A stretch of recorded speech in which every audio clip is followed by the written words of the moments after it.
हृदय विराजमान परम पूज्य सतगुरु महाराज साक्षात राज्य के स्वरूप जो आज शोभा यात्रा कलश यात्रा के बाद यहाँ पर आए हैं। धर्म प्रचारक श्री राघवेंद्र जी महाराज, भाई विकास, भाई प्रमोद कृष्ण, माताओं, बहनों, भाइयों, भक्त आत्माओं, प्यारे सुंदर साथ जी, साप्ताहिक श्रीमद् भागवत कथा के आज पहले दिन की बैठक में आप सभी का हार्दिक स्वागत है। आप सभी को मेरा बहुत बहुत प्रणाम, और एक बार सभी को बोलना होगा प्रणाम जी। आवाज नहीं आई, जोर से बोलेंगे प्रणाम जी। मेरे बात बोलो, सब बोलेंगे प्रणाम जी। अच्छा, ओहो, बहुत लंबा घुमाया, 4-5 किलोमीटर घुमा कर लाए हैं ना, और भूख भी लगी होगी, प्यास भी लगी। चलो कोई बात नहीं, आज इतने में ही मैं आपको ज्यादा तंग नहीं करूंगा। आइए, आज बड़ी ही खुशी की बात है कि श्री राम वृक्ष यादव और श्रीमती सुनीता यादव, उनके दोनों पुत्र विकास यादव, आकाश यादव, उनकी बिटिया रानी जूही यादव तथा पूरे इष्ट मित्र परिवार को मिलाकर श्रीमद् भागवत कथा के आज इस पहले दिन की बैठक में आप सभी का हार्दिक स्वागत है। बिन प्रभु कृपा मिले न संता, तुलसीदास बाबा रामायण में लिखते हैं, परमात्मा की कृपा के बिना सत्संग नहीं मिलता है, संतों का संग मिलता ही नहीं है। परमात्मा की जब कृपा होती है उन्हीं लोगों को ऐसा सौभाग्य मिलता है। तो मैं सोचता हूँ, क्या पूरी पटना में इतने ही लोग थे क्या? अनिसाबाद में क्या इतने ही लोग हैं? क्या इस मोहल्ले में इतने ही लोग हैं? है तो हजारों लाखों, लेकिन परमात्मा की कृपा हम पर हुई है। आप सभी कृपा के पात्र बने हैं। आप सभी पर रब जी ने मेहर किया है, जो कि आज कलश यात्रा के बाद श्रीमद् भागवत कथा की बैठक में बैठे हुए हो। तो एक जोरदार तालियां आप सभी के लिए। कृष्ण कन्हैया लाल की। अप्रैल के महीने में माता रेशमी ने भागवत कथा करवाई थी। कौन सा एरिया था वो? महोबाबाद में। और उस समय माता जी की 19वीं भागवत कथा थी। ये माता जी लगातार 19 साल से भागवत कथा करवा रही थी, और उसी कथा में सुनीता बहन से मिलना हुआ, और सुनीता के मन में एक दिन सुनीता मेरे पास आई कथा के बीच में,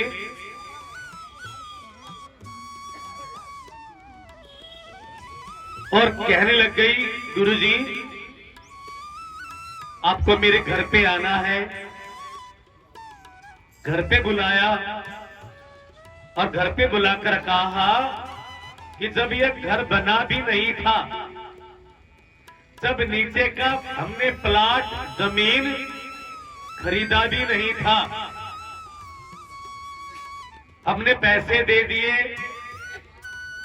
डीलर को, लेकिन डीलर ने क्योंकि पैसे देते ही इसका भाव बहुत ऊंचा हो गया, तो डीलर के मन में लालच आ गया, वो आनाकानी करने लग गया।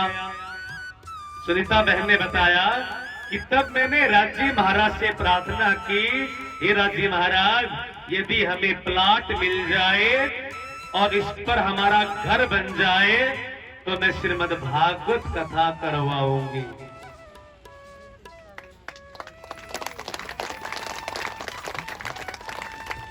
एक संकल्प लिया।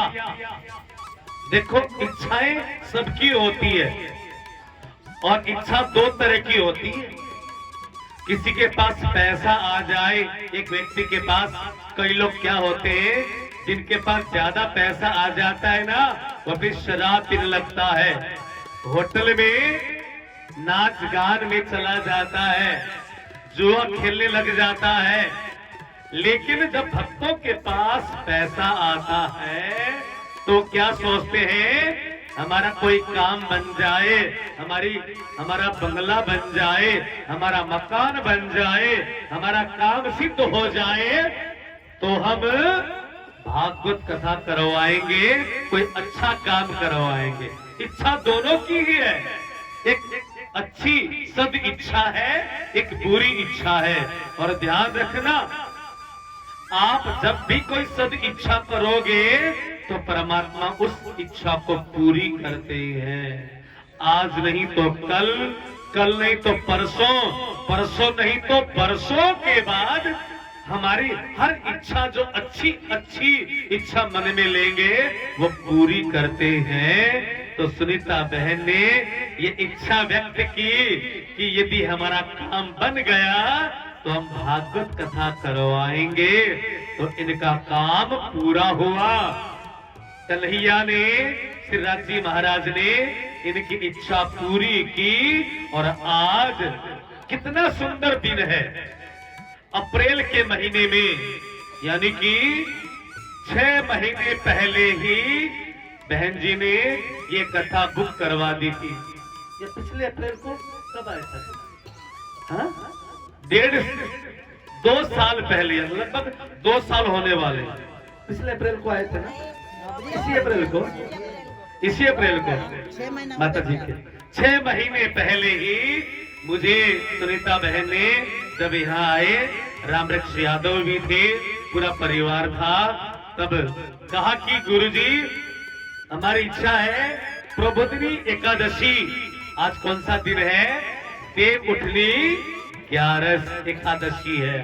आज बहुत बड़ी एकादशी है, तुलसी विवाह भी इसी दिन किया जाता है।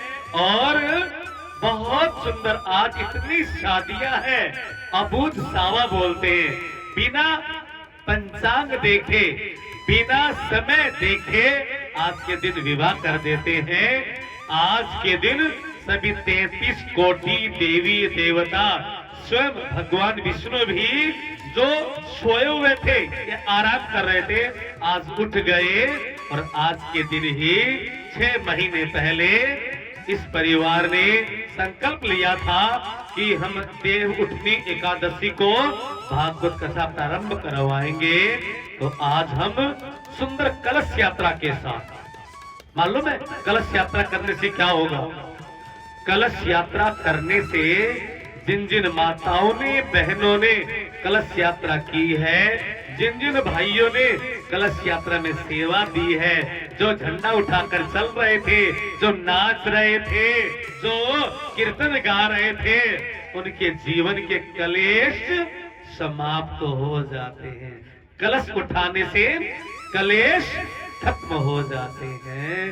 तो आज देव उठनी एकादशी के दिन हम सभी ने कलश यात्रा लेकर, शोभा यात्रा लगाकर पटना शहर के आधे में परिक्रमा लगाई और यहाँ पहुंचे हैं। और पहुंचने के बाद सेवा पूजा की, राज्य को भोग लगाया और राज्य का पाठ भी प्रारंभ हो चुका है।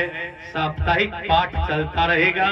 माताओं बहनों से जिन्होंने निज नाम तारतम ले रखा है वो पाठ करेंगे और 7 दिनों में ये पाठ पूरा करना है हमें। हमारे आदरणीय श्री राजनंदन जी तो है ही, इसके बाद और भी जिनको भी पाठ करना हो, क्योंकि पाठ करने से मनोकामना पूरी होती है। ये जो पाठ रखा है ना, एक माता जी आई थी पिछले बार, हमारे बेटे को नौकरी नहीं मिल रही है, पाठ करना। एक माता जी आई, हमारी बिटिया क्या विवाह नहीं हो रहा है, पाठ कर हर मनोकामना। ये पाठ करने से पूर्ण होती हैं। तो इसका भी पाठ करें। और आज ये पहला दिन है और मैं रामवृक्ष यादव जी, श्रीमती सुनीता यादव, विकास, आकाश और जूही को विशेष धन्यवाद, शुभकामनाएं कि जिन प्रयोजन से ये श्रीमद् भागवत कथा और परतार्थम वाणी का पाठ आपने लगाया है, ये आपकी मनोकामना पूरी होगी। और आइए अब सबसे पहले क्या करना चाहिए, कोई भी कार्य प्रारंभ करें तो मंगलाचरण करना चाहिए। मंगल कर्ण अमंगलहारी।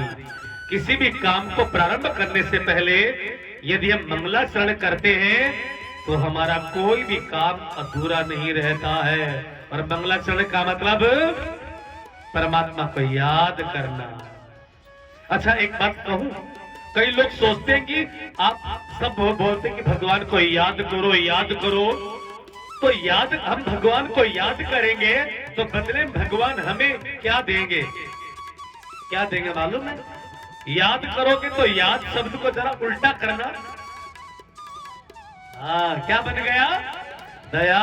हम याद करेंगे तो परमात्मा दया करेंगे, ठीक है ना? अच्छा मुझे ये बताओ, किस किस को दया नहीं चाहिए? हाथ उठा के बताओ। किसी को दया नहीं चाहिए? अच्छा, आपको नहीं चाहिए दया? मैं देख रहा था ये पूछने के लिए कि कौन कौन मेरी बात ढंग से सुन रहा है, इसलिए मैंने उल्टा बोला था। किस किस को दया नहीं चाहिए? कोई नहीं सुना। इसका मतलब कोई नहीं सुन रहा था। हाँ, वो सुन रहे थे, दो चार इधर से सुन रहे थे। किस किस को दया नहीं चाहिए? नहीं चाहिए? चाहिए, सबको दया चाहिए। तो दया चाहिए तो क्या करना है? क्या करना है? याद करना। और देखो, जितनी तेज याद करेंगे उतना ही तेज हमें दया मिलेगी। एक बोल जितनी तेजी से दीवार पर देकर मारेंगे ना, क्या होगा? उतनी ही तेजी से वापस आएगा, उतनी तीव्र गति से वापस वो गेंद आपके पास आएगी। धीमे से मारोगे तो धीमे से आएगी, और तेज से मारोगे तो याद भी तेज से करना, इतना याद करना है कि उनकी दया फटाफट आपके पास आ जाए। तो उसी याद करने को कहते हैं मंगलाचरण। स्कूल जाने से पहले बच्चों को मंगलाचरण करना चाहिए। कॉलेज जाने से पहले विद्यार्थियों को मंगलाचरण करना चाहिए। और ऑफिस में जाने से पहले भाइयों को मंगलाचरण करना चाहिए। रसोई में जाने से पहले माताओं को मंगलाचरण करना चाहिए। और वो मंगलाचरण का मतलब है याद। तो आइए मंगलाचरण गाकर हम आज की सभा को विराम करेंगे। आज ज्यादा नहीं कहूंगा, ठीक है? मेरे साथ सब हाथ जोड़कर, ऐसे हाथ जोड़कर बैठे और भागवत का प्रथम श्लोक, सच्चिदानंद रूपाय विश्वोत्पत्त्यादि हेतवे तापत्रय विनाशाय श्री कृष्णाय वयं नमः। तापत्रय विनाशाय श्री कृष्णाय वयं नमः। परमात्मा का नाम सच्चिद और आनंद है। हम अलग अलग नामों से अर्थ बता रहा हूं मंगलाचरण का। कोई कहता राम है, कोई कहता कृष्ण है, कोई कहता है देवी मैया है, कोई कहता छठ मैया है, कोई कहता है बांसुरी वाला है, कोई कहता है धनुष बाण वाला है, कोई त्रिशूल वाला है। सब अलग अलग, लेकिन परमात्मा एक है। सबके एक है, चाहे हिंदू है, चाहे मुसलमान है, ईसाई है, यहूदी है, सिख है, बौद्ध है, हम सबके भगवान एक है। नाम अलग अलग हो सकते हैं, लेकिन देखो जैसे सूरज है ना, सूरज, उस सूरज को हम सूर्य भी कहते हैं, हम रवि भी कहते हैं, हम सूरज भी कहते हैं, हम सन भी कहते हैं, हम आफताब भी कहते हैं। नाम अलग अलग, लेकिन चीज एक है। है ना। इसी तरह परमात्मा एक है, नाम अलग अलग है। तो उनका ऐसा नाम जो सबको पसंद हो, वो नाम है सच्चिदानंद। बोलो सच्चिदानंद भगवान की। परमात्मा का नाम सच्चिदानंद है। वो ब्रह्मा जी को आज्ञा देकर बनाते हैं, विष्णु को आज्ञा देकर देखभाल करते हैं, शिव को आज्ञा देकर संहार करते हैं। और स्वभाव तापत्रय विनाशाय, उन परमात्मा का स्वभाव कैसा है? 3 तरह के रोगों को, तन का रोग, मन का रोग और आत्मा का रोग, कोई बात नहीं, कोई बात नहीं, कोई बात नहीं, आत्मा का रोग ठीक करते हैं। और उनका नाम है श्री कृष्णाय वयम नमः। उन अक्षरातीत सच्चिदानंद परमात्मा का नाम क्या है? श्री कृष्ण। बोलो कृष्ण का नहीं लाल की। तो ये मंगलाचरण है, भागवत का मंगलाचरण। तो इसी मंगलाचरण के साथ अब मैं विराम दूंगा। हाँ भाई विकास, भोजन भंडारा तैयार है? तैयार है ना? बस भंडारा करना, तो भंडारा का इंतजार कर रहा था। हाँ भंडारा तैयार है, मुझे बताओ। मैं बहुत बहुत शुभकामनाएं देता हूँ पूरे यादव परिवार को। अब हमें कल आना है, और देखो कथा में जब आओ तो खाली हाथ नहीं आना। कथा में जब भी आए तो खाली हाथ नहीं आना है। देखो कुछ जगह होती है जहां पर खाली नहीं आते। कथा में खाली हाथ नहीं आना है, मंदिर में खाली हाथ नहीं जाना होता है, डॉक्टर के पास खाली हाथ नहीं जाना होता है, और गुरु के पास खाली हाथ नहीं जाना होता है। कल जब आए तो दोनों हाथों में लेकर आना। लेकिन क्या लेकर आना है? फूल मत लेकर आना, फल मत लेकर आना, कपड़े मत लेकर आना, मिठाई मत लेकर आना, पैसा मत लेकर आना। लेकिन दोनों हाथों में भरा होना चाहिए। दोनों हाथ क्या करके आना है? दोनों हाथों में दो दो को पकड़ कर लेकर आना है। समझ गए ना? दोनों हाथों में दो दो को पकड़ कर। बहुत छोटा पंडाल है, ये कल भर जाएगा। और कल कथा का समय रखा है 2 से 5 बजे तक। बोलो कृष्ण कन्हैया लाल की। कल कथा का समय 2 से 5। आज मुझे बताओ कल कौन कौन आएगा? हाथ उठा के बताओ। आधे लोग क्यों नहीं आएंगे? इधर वाले क्यों नहीं आएंगे? आएंगे, सब आएंगे। ठीक है, कथा में कल 2 से 5 समय पर आप आइएगा। और अभी 2 मिनट रुकिए, भोजन तैयार है, सभी के लिए भोजन तैयार है। आराम से भोजन लेंगे, एक इतना भी झूठा नहीं छोड़ेंगे। और अगली सूचना ये है कि जो कलश आप लेकर आए ना, वो पीछे रखा है। जिनको भी, वैसे तो सुनीता मना कर रही थी क्योंकि अब अगली कथा भी करनी है, बाजार में जो घर है ना वहां पे, मैंने कहा तब तक और ले आएंगे। 2-4 माताओं ने मुझसे पूछा था ये कलश हम घर ले जाएं क्या?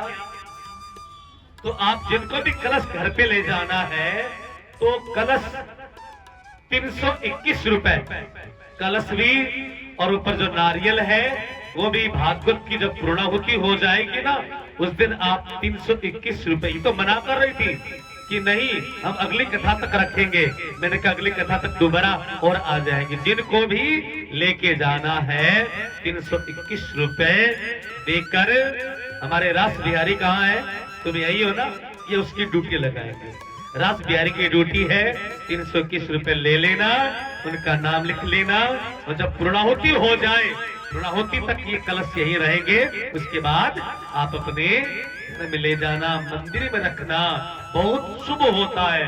कलश लक्ष्मी के हाथ में क्या होता है देखा है ना? कलश होता है। कलश का मतलब मंगल करने वाला। ये कलश क्योंकि पूरे नगर की परिक्रमा करके आया है, 7 दिन तक भागवत स्थल में ये कलश रखा जाएगा तो आपके घर में शुभ ही शुभ होगा। पवित्र ही पवित्र होगा। जिनको भी लेके जाना हो तो हमारे रास बिहारी उनसे मिलिएगा। और कल 2 से 5 भागवत कथा प्रारंभ हो जाएगी। आज मंगलाचरण के साथ विराम कर रहे हैं। और क्योंकि अब राम वृक्ष पूरे परिवार को जरूर सुनना है। अब राम वृक्ष को नहीं यहाँ पलाथी मार के नहीं बिठाएंगे, दोनों की कुर्सी उधर लगा देंगे। कुर्सी पर बैठ जाना, एक साइड में कुर्सी लेकर बैठेंगे। और रेशमी माता की इच्छा है कि राम वृक्ष को तारतम दिया जाए। तो तारतम तो एक बार मन में जब पक्का हो जाएगा तब देंगे। मेरी आदत है, मैं तारतम मंत्र दीक्षा देता हूँ ना, अगले की इच्छा हो तो जबरदस्ती उसको बांधता नहीं हूँ। जबरदस्ती हाँ महाराज जी, महाराज जी इतना बड़ा ही हो रहा है, इतना बड़ा आयोजन हो रहा है। अब राम वृक्ष को तो मंत्र देंगे ही देंगे। बोलो कृष्ण का नहीं लाल की। कल मिलते हैं 2 से 5। और भाई लोग आप लोग सब सेवा में बांटने में लगेंगे। और इसी के साथ गोविंद बोलो, हरि गोपाल बोलो,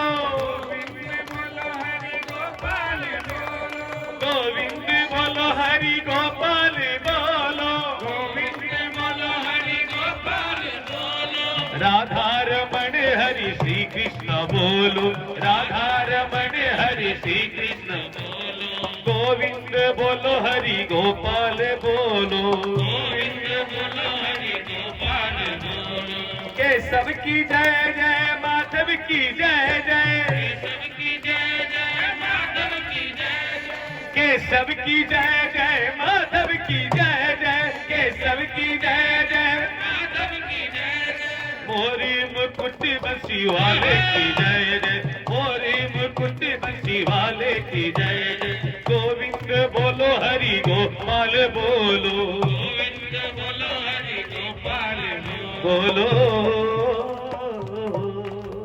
बोलो कृष्ण कन्हैया लाल की। आइए इसी के साथ रखते हैं। जय जय श्री राधे, जय जय श्री राधे, जय जय श्री राधे। राधावर कृष्ण चंद्र की। सभी को बड़े जोर से बोलना होगा, प्रणाम जी। पीछे वालों की आवाज नहीं आ रही है। इतने जोर से जयकारा होना चाहिए कि आपके घर तक आवाज जानी चाहिए। जब कोई 20 किलोमीटर से आया हो ना, उसके घर में आवाज जानी चाहिए। सब बोलेंगे प्रणाम जी। ना भूख लगी है क्या? जोर से बोले प्रणाम जी। बहुत अच्छे हैं। आइए इसी के साथ मैं आज के प्रसंग को, आज के दिन को विराम देता हूँ। क्योंकि 3:30 बज गए हैं, सुबह से भूखे प्यासे हैं।